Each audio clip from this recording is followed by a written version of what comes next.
आजच्या या धुळे नंदुरबार जिल्हा माध्यमिक, उच्च माध्यमिक आणि महाविद्यालयीन पतसंस्थेच्या कडून आयोजित असलेल्या या आमच्या सेवापूर्ती झालेल्या सर्व शिक्षक आणि शिक्षिका बंधू भगिनींच्या सत्कार समारंभानिमित्त आणि गुणवंत विद्यार्थ्यांच्या सत्कारानिमित्त आयोजित केलेल्या ह्या कार्यक्रमाचे आजच्या अध्यक्ष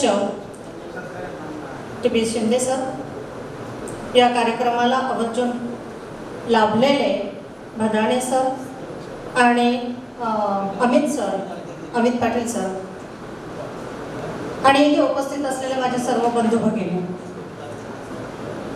व्यासपीठावर असलेले सर्व प्रमुख अतिथी आणि संचालक मंडळ,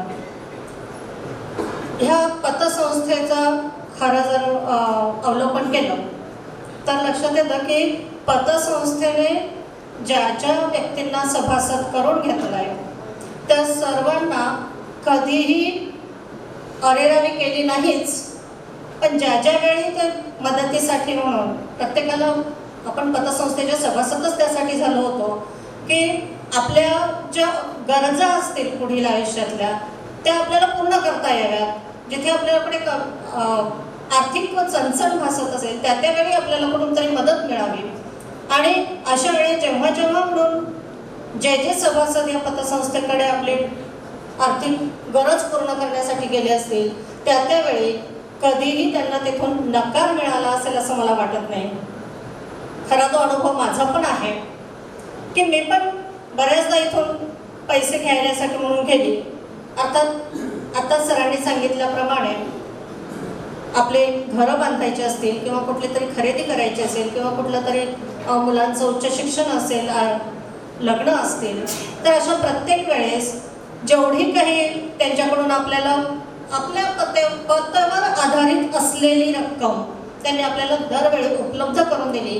आणि खरं म्हणते की त्यामुळेच आपण आज समृद्ध झालो आहोत, मीही त्यामुळे समृद्ध झाली आहे. आणि अशा या पतसंस्थेचे आभार व्यक्त करणं हे आपलं कर्तव्य आहे आणि त्यासाठी मी आज इथे उपस्थित आहे.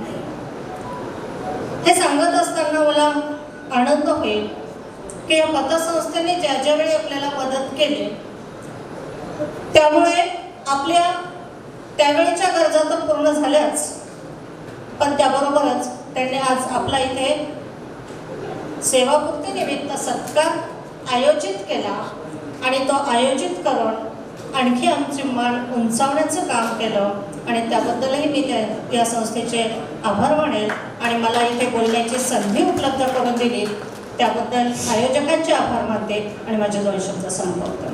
धन्यवाद मॅडम.